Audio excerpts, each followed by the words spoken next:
Mucho gusto, mi nombre es Jocelyn Michelle Rodas Medina y el tema a exponer es las nociones teóricas de las obligaciones. Dentro de estas se expondrán la definición de las obligaciones, su evolución y los elementos y características de las obligaciones. Dentro de la definición de las obligaciones, según el Diccionario de Ciencias Jurídicas, Políticas y Sociales de Manuel Osorio, la obligación dice que es un deber jurídico normativamente establecido de realizar u omitir determinado acto y a cuyo cumplimiento por parte del obligado es imputado, como consecuencia, una sanción coactiva, un castigo producible en un acto de fuerza física. Es de tener en cuenta que es una definición legal. La etimología y su evolución histórica. Según el libro de Priscila Cruz Chávez, dice de que la obligación, según su significado etimológico, es atar, unir. Se concibe una obligación cuando nace lo que es un vínculo jurídico, es decir, la relación que ata al deudor y al acreedor. Según el libro Las obligaciones en el derecho romano, por lo que desde la época romana encontramos utilizada la palabra obligación en el sentido de deber jurídico, pero también empleada para el hecho de obligarse, para designar el vínculo jurídico entre el sujeto activo y el sujeto pasivo, e inclusive en el sentido del derecho del sujeto activo. Es más correcto en el primer caso, hablar del deber, referirse, en el segundo a la fuente concreta de la obligación en cuestión, es decir, según el caso, celebración del contrato, comisión del delito, entre otros, y utilizar en el cuarto caso el término obligación, por lo que el término deuda no se refiere necesariamente a deudas de dinero, sino que equivale a deber en general, de la misma manera que pagar y pago. Significan cumplir con un deber y cumplimiento. Al igual que otros conceptos romanos, la obligación sufrió transformaciones a lo largo de su vida jurídica, por lo que tanto se hace necesario seguir su evolución en las distintas etapas históricas. En la concepción primitiva de la obligación existe la idea material de que las mismas cosas resultan obligadas, así como la cosa se confunde originariamente con el derecho de propiedad sobre ella. El vínculo obligatorio surge en relación en cosa misma. La obligación se considera más como facultad del acreedor que como deber del deudor. Las instituciones de Justiniano definieron así la obligación. Es un lazo de derecho que nos constriñe en la necesidad de pagar alguna cosa conforme al derecho de nuestra ciudad. La obligación está así comparada a un lazo que une a otra a las personas entre las cuales ha sido creada. Es, por otra parte, un lazo puramente jurídico, pero si se sujeta al deudor, se limita su libertad. No hemos de sacar de ahí la conclusión de que sea una molestia en la sociedad. Según la sentencia, como fuente de las obligaciones, tesis presentada por Carlos Arturo Ortiz Cornejo, de la Universidad de El Salvador. Dice, fuente de las obligaciones, solo fueron dos épocas clásicas del derecho romano, contractus y delictum, junto a las cuales aparece la clasificación tripartita de las fuentes de las obligaciones, añadiendo a las anteriores una tercera, la de las obligaciones nacidas de otras varias figuras de causas, de otros hechos. Posteriormente se analizaron estos hechos y se constató que tenían pronunciadas analogías o con los contratos o con los delitos. Las instituciones de Justiniano recogió esta evolución y señaló 4 orígenes de fuente de las obligaciones: ex contractu, quasi ex contractu, ex maleficio y quasi ex maleficio, de donde surgieron las 4 grandes fuentes de las obligaciones: contrato, quasi contrato, delito y quasi delito, que a través de la doctrina de Potier pasaron al Código francés, que creó la categoría de las obligaciones que se originan sin convención, y dentro de las cuales está la ley y las obligaciones nacidas de cuasicontratos, delitos y cuasidelitos. La teoría romana de las obligaciones, por obra de don Andrés Bello, pasó del Código chileno, fuente del nuestro, en el cual desde 1902 se encuentra una fuente más, las faltas, introducida por reformas de ese año en el artículo 1308 del Código Civil. El citado artículo 1308 del Código Civil enumera las fuentes de las obligaciones, ignorando la sentencia. Nuestro Código Civil, lo mismo que el chileno, francés, italiano y alemán, no define la obligación, pero en el artículo 1309 señala algunos elementos de este cuando dice: contrato es una convención en virtud de la cual una o más personas se obligan para con otras u otras, o recíprocamente, a dar, hacer o no hacer alguna cosa. Otro tema a tratar son los elementos y características de las obligaciones. Dentro de los elementos están el sujeto, objeto y la relación jurídica. La obligación es el resultado entre la unión de los sujetos activo y pasivo, lo cual es generadora de consecuencias de derecho. Además, requiere y exige la existencia de una estructura conformada por los tres elementos principales, sin los cuales no existiría la figura de la obligación. La estructura que tiene los elementos de una obligación se conforma por un elemento subjetivo, representado por los sujetos, un elemento objetivo, cristalizado por el objeto, y un elemento articulador, constituido por la relación jurídica. Los sujetos. Federico Arnúa Moya señala que la relación obligatoria se compone de dos partes, activa y pasiva, integrada por dos sujetos. En la parte activa está el acreedor y el titular del crédito que tiene poder jurídico de exigir el cumplimiento de la prestación. En la parte pasiva se encuentra el sujeto pasivo, obligado o deudor. Es aquel sobre quien recae el deber de prestación y la responsabilidad en caso de incumplimiento. En toda obligación ha de haber como mínimo dos partes, activa y pasiva, pero cada una de ellas puede estar integrada por una pluralidad de personas, lo que da lugar a los fenómenos de la solidaridad o de la mancomunidad. El sujeto es la persona física que participa en la obligación. Dentro de la relación de las obligaciones intervienen dos sujetos. Uno podrá ser denominado el titular del derecho y el otro será el que contraerá la obligación. La estructura de la obligación exige la exigencia de dos sujetos, pues no se puede prescindir de ellos en razón de que el vínculo jurídico implica cumplir con un objeto, cumplimiento que deberá ser a cargo de ciertas personas y que, a la vez, conlleva un beneficio a favor de otra.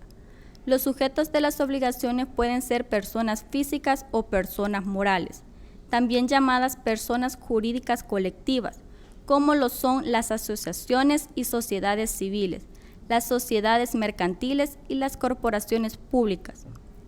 En el libro de las obligaciones en el derecho civil se menciona que solo el ser humano es apto para ser titular de derechos y obligaciones, y que cuando hablamos de obligaciones encontramos a dos sujetos.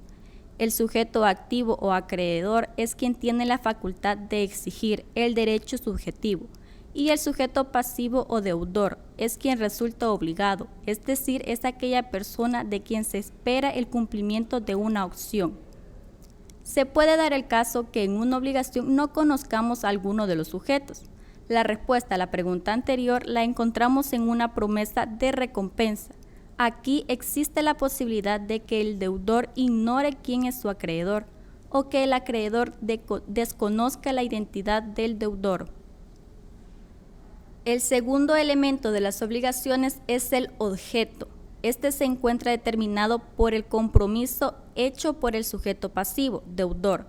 Entendemos por objeto aquella conducta esperada del deudor, es decir, eso que el deudor debe de dar, hacer o no hacer. Por lo que respecta al carácter patrimonial del objeto, consiste en que éste debe de ingresar en el patrimonio del sujeto activo y que dicho elemento sea susceptible de apreciación económica, siendo esto que pueda conseguirse con dinero y apreciarse pecuniariamente. Otra característica del objeto es que debe ser físicamente posible y además existir en el comercio. Federico Arnúa Moya señala que la doctrina discrepa respecto a cuál sea ese objeto.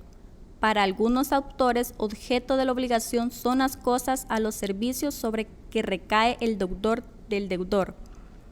Si bien la opinión que hoy tiene a imperar es la que considera como objeto de la obligación la prestación, o sea, el comportamiento a que el vínculo obligatorio sujeta al deudor y que tiene derecho a exigirle al acreedor, y como este comportamiento a su vez se refiere a cosas, servicios o abstenciones que vienen a ser el objeto de la prestación.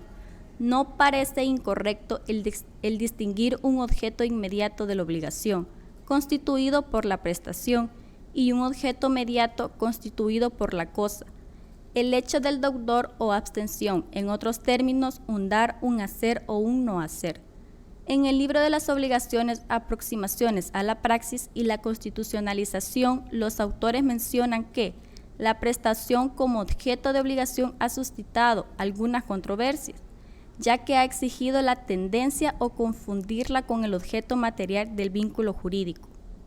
Pero debe tenerse muy claro que la prestación es el comportamiento o conducta a realizar por parte del deudor en beneficio del acreedor, constituyéndose como el elemento esencial de la misma. De ninguna manera puede confundirse la prestación en cualquiera de sus tres modalidades, dar, hacer, no hacer, con el objeto material, cosas, bienes o servicios.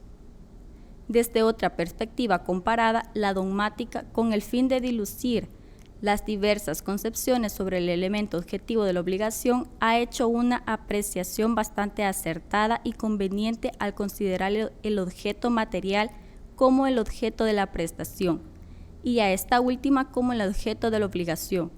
Esto adquiere su justificación en que si los objetos materiales de la prestación desaparecen, aún subsiste la obligación, cosa que no ocurriría si el objeto jurídico de la obligación desapareciera. Priscila Cruz Chávez señala que el objeto es el segundo elemento de la obligación. Este es concebido a la estructura de la obligación como el elemento objetivo. De este consiste lo que el acreedor puede exigir del deudor. El objeto es concebido en la estructura de la obligación como en el elemento objetivo de esta, y consiste en lo que el acreedor puede exigir del deudor. En la legislación civil se tiene una clasificación del objeto. Esta clasificación se divide en objeto directo e indirecto. La conformación del objeto directo es propiamente el contenido. Es la facultad de los sujetos de dar, hacer o no hacer. El objeto indirecto consiste en la cosa o el bien contenido del dar, en la acción contenida del hacer y en la abstención o tolerancia contenido de no hacer, la cosa o el bien contenido del dar. Deberá llenar los siguientes requisitos. Número 1. Existir en la naturaleza, es decir, no se puede enajenar o prometer, enajenar un objeto que no existe en el mundo real y vivo. Número 2. Ser determinado o determinable en especie, es decir, la cosa que debe darse tiene que ser cierta y también tiene que ser determinable. Se refiere a la posibilidad de precisar en su especie la cantidad y calidad de la cosa. Número 3. Estar dentro del comercio, lo que significa la susceptibilidad para ser enajenado un bien, porque no exista imposibilidad física o jurídica. Otra característica del objeto es que tiene que ser posible o lícito. Será posible cuando no vaya en contra de la ley natural, y será lícito cuando la prestación no será contraria a las leyes del orden público y de las buenas costumbres. Tercer elemento de la obligación, la relación jurídica. Por relación jurídica comprendemos eso que los romanos denominaron el nexum, que en nuestros días lo entendemos como es el vínculo que existe entre el sujeto activo y el sujeto pasivo. Federico Arnúa Moya habla del vínculo, manifestando que según Albalá de Geo, este es el nexo que liga a una persona con otra y que engloba el débito, deuda o deber de prestación, y el crédito o derecho del acreedor a exigir el cumplimiento. Asimismo, incluye la responsabilidad del deudor, frente a la que existe el poder del acreedor de dirigirse contra el patrimonio de aquel. Priscila Cruz Chávez menciona que el término relación es utilizado para la acción de vincular, subordinar o corresponder, manifestada como la situación jurídica que constriñe al deudor a ejecutar cierta prestación y a su vez faculta al acreedor para recibir o en su caso exigir su cumplimiento. La relación jurídica la podemos entender como la vinculación jurídica dinámica entre dos o más personas. Se establece para regular sus intereses, que se manifiestan como deberes, obligaciones y derechos, que constituyen el objeto de la relación. En este rubro de la obligación es donde se generan las cargas y las facultades de los sujetos que participan dentro de la obligación. Por ejemplo, una obligación que comience con una relación de deuda por el uso de una tarjeta de crédito en el cual origina en el deudor dos deberes u obligaciones de distinto orden. La relación jurídica de crédito origina en el acreedor dos facultades de diverso orden: la facultad de recibir o de retener el contenido de la prestación y la facultad de exigir el cumplimiento. Otros autores también mencionan un cuarto elemento, que es el elemento causal. Es la razón de la obligación, del poder exigir y el deber realizar la prestación ponderada por el ordenamiento. Felipe Parodi señala que la causa de la obligación es, pues, un elemento distinto al consentimiento y al objeto. La causa de la obligación es la razón por la cual asume su obligación al contratante. Ella es siempre abstracta, desligada de la personalidad del contratante, idéntica para cada categoría de contrato. Se diferencia desde luego de la causa del contrato, que es la razón, la finalidad o el móvil que determina a cada uno de los contratantes a concluirlo.